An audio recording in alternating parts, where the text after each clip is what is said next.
week 2, it's got to be Tuscaloosa, right? I would think so. In this day and age, we talked about the portal, man. Like you mentioned JT Daniels. I'll tell you right now, we're not going to Tuscaloosa if Rice beats Texas. That's a guarantee. But I would think with that, especially being an ESPN game, I would think before the games get played, that's one of the 5 games we have on the docket. So I think. I mean, just from a selfish standpoint, I don't know.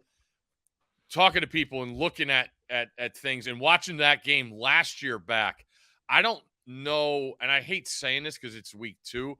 I don't know if I'm more fired up for a game this year than that game, because when you talk to people with both in and around the programs, there's a confidence that sometimes you don't get. And the side with Texas is so many guys on that staff have coached in the SEC, and they knew they had a chance last year against Bama, knowing that they were coming to their place, knowing the familiarity they had maybe with that roster.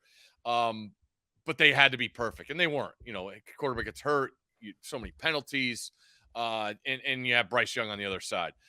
There's a sense that I feel that they feel like they have what they need to go on the road in an SEC environment and get a win, which says a lot. Teams will say they're confident in themselves. I actually feel it this year with Texas. That's what's different to me.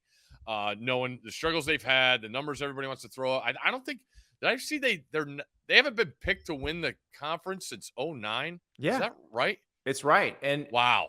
I don't know that they've had this level of talent since 2009. They haven't had this many NFL offensive linemen and NFL guys in the secondary. And that's where I feel like they're different than in past years. Now, I still want to see them win the winnable games in the Big 12, but I don't have any doubt that they'll be up for Alabama, which is why I think that game's going to be awesome. Yeah.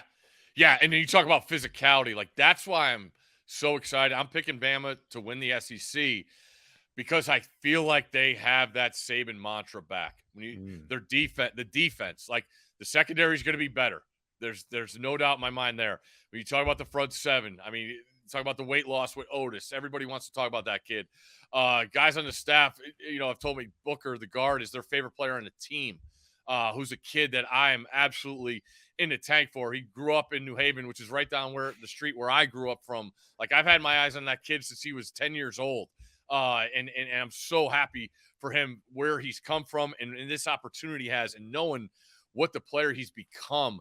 But Bama getting back to that run game, like that's where I'm really excited, and I feel like could take the onus off whoever the quarterback is. Yeah. Knowing that those guys have their different strengths. So when you look at that and what Bama, go back and watch that tape. I mean, Texas, the defensive line of Texas gave it to Bama last year in that game. Bama could not do anything offensively, and Bryce, pulled one out like he always does. So that's what I'm excited about, is the physicality that's going to bring to the table. And Texas on offense, like, plenty of toys to play with.